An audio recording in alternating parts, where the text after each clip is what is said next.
So we should ask these people who purchased this oil why they stopped doing. I cannot say anything because I have no information about that. So we are interested in such relations with Pakistan, which allow us and assist us to provide peace and stability in the region. Pakistan is a very important country in the region, and a lot of things depend on Pakistan.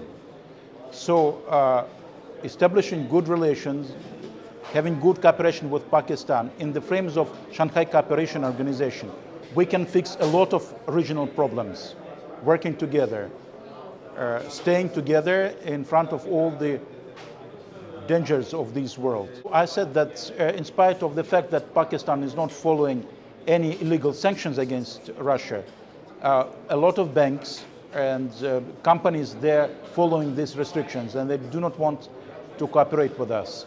But how can we press them? This is a free world and free business. We never again any cooperation with any country. So Pakistan is an independent country. It has legitimate right to have relations with the country they want to have. We are not Westerners who are dictating you how to live. We are for good cooperation between our countries. We are not against anyone.